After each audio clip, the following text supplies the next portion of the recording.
ओम नमः शिवाय। आज 2024 का आखिरी सोमवती अमावस्या है। जिस प्रकार इस ब्रह्मांड का न कोई अंत है न कोई आदि है, उसी प्रकार शिव अनादि है। संपूर्ण ब्रह्मांड शिव के अंदर समाया हुआ है। आइए श्रवण करते हैं सोमवार व्रत कथा। प्राचीन काल की बात है। एक गांव में एक साहूकार रहता था। साहूकार बहुत ही अमीर था, लेकिन उसकी कोई संतान नहीं थी। साहूकार इस बात को लेकर हमेशा चिंतित रहता था। साहूकार भगवान शिव को प्रसन्न करने के लिए सोमवार का व्रत रखता था और व्रत के दौरान भगवान शिव पार्वती की पूजा करता था। शाम को शिवलिंग पर दीपक जलाता था। साहूकार की पूजा अर्चना को देखकर एक दिन माता पार्वती ने भगवान शिव से कहा कि हे प्रभु, यह साहूकार आपका परम भक्त है। प्रति सोमवार को विधि विधान से आपकी पूजा करता है। मुझे लगता है कि आपको उसकी मनोकामना की पूर्ण करना चाहिए। शिव ने पार्वती जी के बात को सुनकर कहा, हे गौरी, यह संसार एक कर्म क्षेत्र है। जैसे किसान अपने खेत में बीज बोता है, कुछ वक्त बाद उसमें से फसल मिलता है, उसी तरह संसार में आर्थिक इंसान जैसा कर्म करता है, उसे वैसा ही फल मिलता है। भगवान शिव भोले हैं, इसके कर्मों में संतान सुख नहीं है। लेकिन माता पार्वती ने भोले भंडारी से दोबारा आग्रह किया, हे नाथ, फिर भी आप इसकी मनोकामना पूर्ण कर दीजिए। यह आपका परम भक्त है। अगर आपने अपने भक्तों की इच्छा को पूर्ण नहीं किया तो आपकी पूजा आराधना क्यों करेंगे। माता पार्वती के इतना आग्रह करने पर भगवान शिव ने कहा, यह साहूकार बहुत धनवान है और इसके कोई पुत्र नहीं है, इसलिए सदैव चिंतित रहता है। लेकिन इसके भाग्य में संतान योग ही नहीं है। तुम्हारे आग्रह करने पर मैं इसे पुत्र प्राप्ति का वरदान तो दे देता हूँ, लेकिन इसका जो पुत्र होगा वह 12 साल तक ही जीवित रहेगा। फिर एक रात्रि शिव जी ने साहूकार को स्वप्न में दर्शन दिया और कहा, उसका जल्दी ही पुत्र होगा, लेकिन उसका पुत्र दीर्घायु नहीं रहेगा, बल्कि 12 वर्ष तक ही जीवित रहेगा। सुनकर साहूकार तो प्रसन्न हुआ और साहूकार ने इस बात को सुनकर भी पूजा अर्चना जारी रखी और कुछ दिनों बाद साहूकार की पत्नी गर्भवती हो गई। उसने एक सुंदर बालक को जन्म दिया। बालक के जन्म से घर पर हर्षोल्लास का माहौल था, लेकिन साहूकार खुश नहीं था, क्योंकि उसको पता था कि उसके बालक का यह जीवन केवल 12 वर्ष तक सीमित है। उसने किसी को भी यह बात नहीं बताई। साहूकार की पत्नी ने कहा, अब इसका ब्याह कर देना चाहिए, लेकिन साहूकार ने मना कर दिया और उसे शिक्षा के लिए काशी भेज दिया। साहूकार ने बालक के मामा को बुलाया और उसे पैसे देकर साहूकार ने कहा, तुम बालक के साथ काशी चले जाओ। फिर साहूकार ने मामा भांजे से कहा, काशी जाते समय रास्ते में यज्ञ करते हुए और ब्राह्मणों को भोजन कराते हुए जाएं। दोनों मामा भांजे ने ऐसा ही किया। काशी जाते वक्त इस रास्ते से मामा भांजे गुजर रहे थे। उस रास्ते में राजा अपनी पुत्री का विवाह एक राजकुमार से करवा रहे थे, जो कि काना था, यानी उसे एक आँख से दिखता नहीं था। दूल्हे के पिता इस बात से चिंतित था, अगर दुल्हन के पिता को यह बात पता चल गई कि राजकुमार काना है तो राजकुमारी विवाह के लिए मना कर देगी। इसलिए उसने साहूकार के पुत्र को देखा।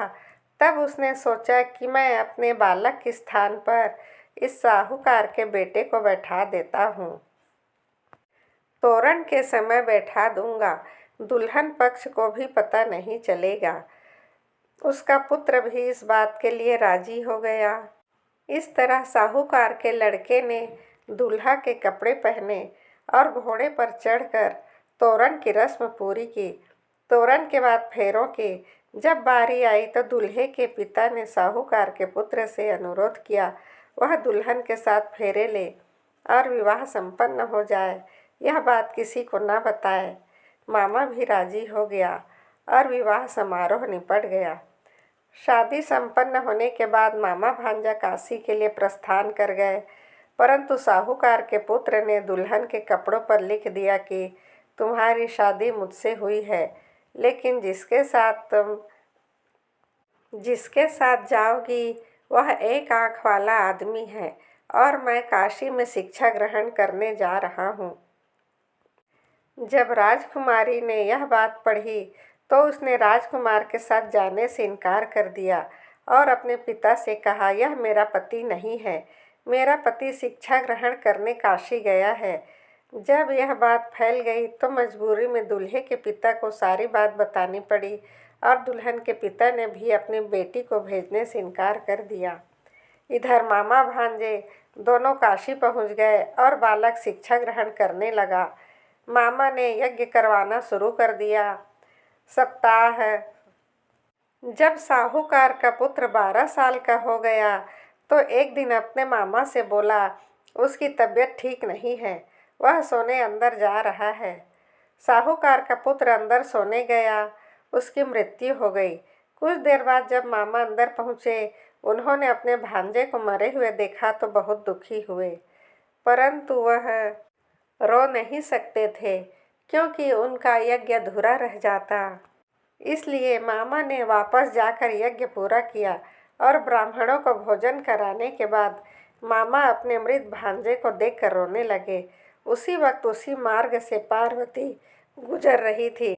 माता पार्वती ने किसी के रोने की आवाज़ सुनी तो उन्होंने शिव जी से कहा, प्रभु कोई मनुष्य रो रहा है, चलो उसके दुखों को दूर कर देते हैं। पार्वती मामा के पास गई। उन्होंने जब मृत बालक को देखा तो हैरान हो गई क्योंकि यह भगवान शिव के आशीर्वाद से साहूकार का पुत्र था। माता पार्वती ने कहा, यह तो साहूकार का पुत्र है, आपने केवल 12 वर्ष तक इसे जीवन दिया था।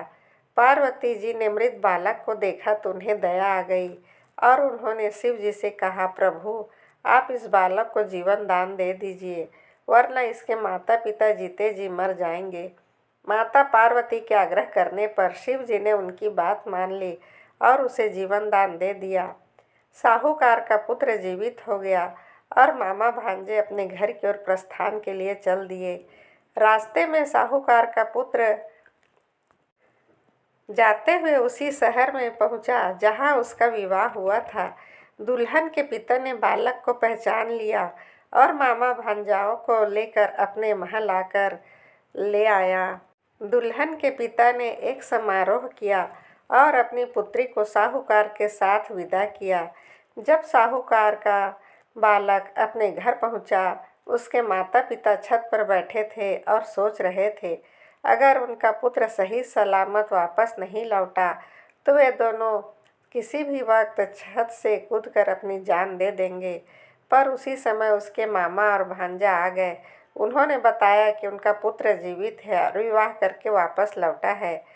साहूकार ने अपने बालक को जीवित देखा तो खुशी से उसका स्वागत किया और साहूकार का पूरा परिवार खुशी खुशी अपना जीवन बिताने लगा।